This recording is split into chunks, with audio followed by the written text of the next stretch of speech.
मिल्लत के नौजवान साथियों, जनाब तेजस्वी यादव और राहुल गांधी जब मुस्लिम प्रभाव वाले सीटों पर जनसभा करेंगे तो क्या कहते हैं आपको मालूम? आप उसका वीडियो जाकर देखिए। बोलेगा देश बचाना है, मुल्क बचाना है तो बीजेपी को हराना होगा।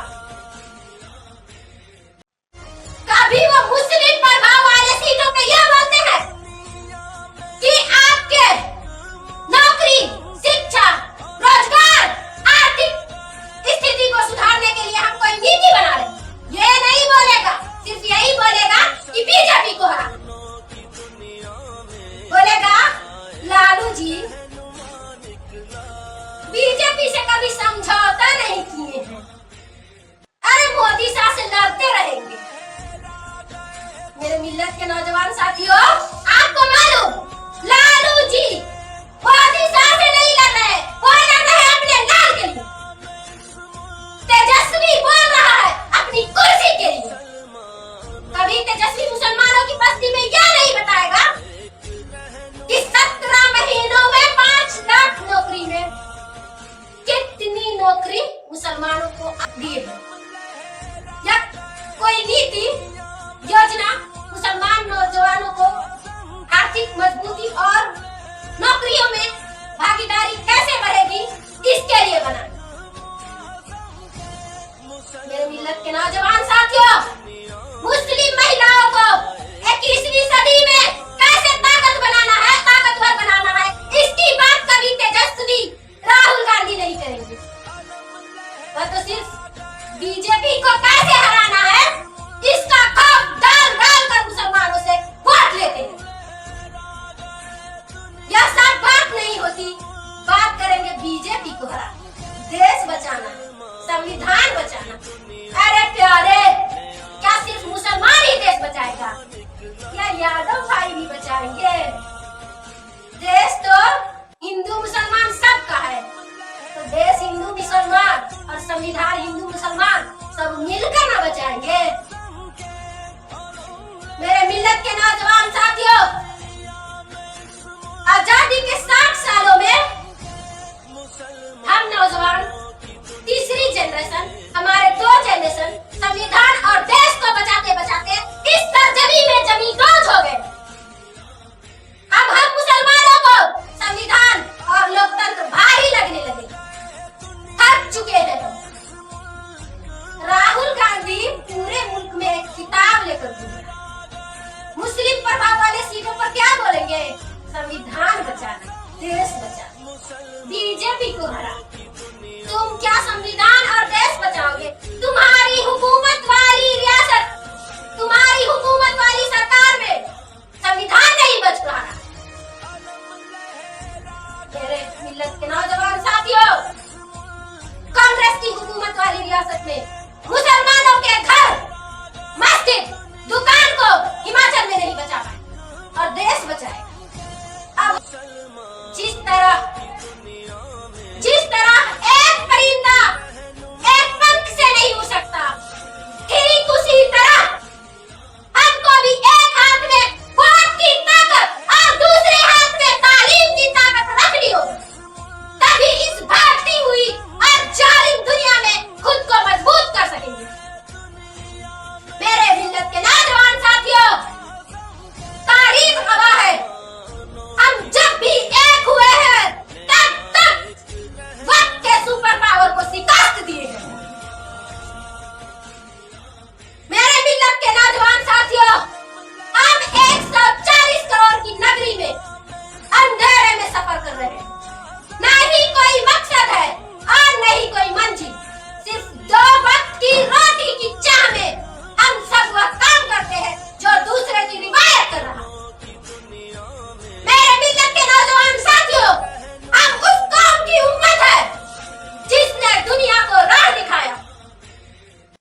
छोटी नाराजगी, शिकायत को भुलाकर अपने परिवार, पड़ोसी और मोहल्ले के लोगों से इखलाक और मोहब्बत कायम करें।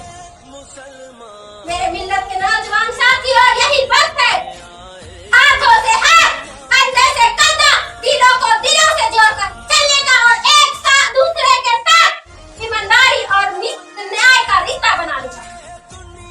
मेरे मिल्लत के नौजवान साथियों, हम सब एक रिश्ते के डोर में बंधे हुए हैं। अगर रिश्ता नहीं होता तो महाराष्ट्र में मुसलमानों पर जुल्म होता है, फिलिस्तीन में मुसलमानों पर जुल्म होता है, तो हम बिहार में रहने वाले को दर्द क्यों होता है? मेरे मिल्लत के नौजवान साथियों, सियासत हम सबके जिंदगी का हिस्सा है। हम लोग सियासत से दूर नहीं, और जब तक सियासत में आपकी आवाज नहीं होगी, नहीं आपको आपके हक अधिकार आपके घर तक पहुंचेंगे। जमहूरियत ने आपको वोट की ताकत दिया है, और इस वोट की ताकत से हम अपने तरक्की की ताकत को बढ़ाएंगे। मेरे मिल्लत के नौजवान साथियों, बिहार के 13 करोड़ आबादी में 3 करोड़ मुसलमान हैं, जो आबादी का 18% है, लेकिन नौकरी में सिर्फ 2% है। मालूम आपको, नौकरी में सिर्फ 2%। मेरे मिल्लत के नौजवान साथियों, बेरोजगारी, मजदूरी मुसलमानों का मौजूदा और मुस्तकबिल बन गया।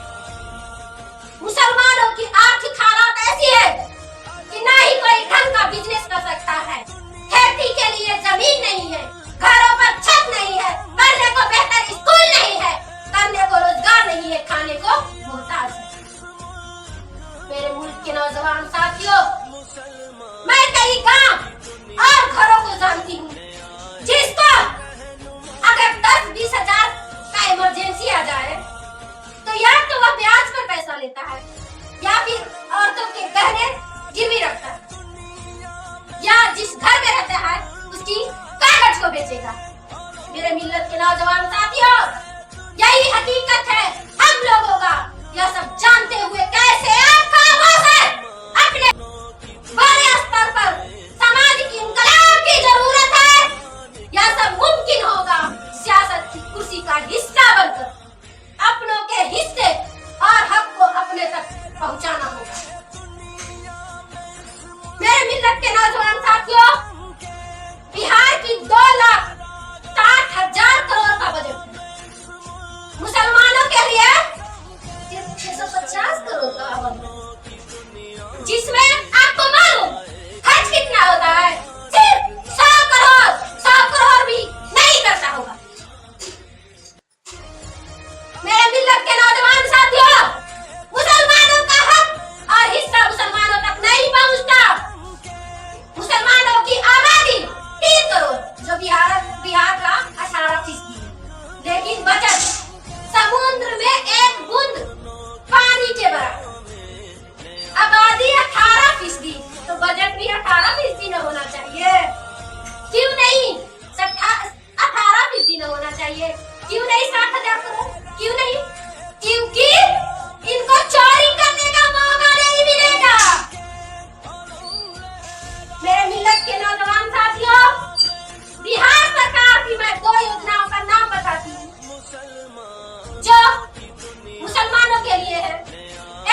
लिए, खुद को न दे गुलामी किसी और के लिए, जवानी व दौलत है जिसे कुर्बान करो कौम के लिए।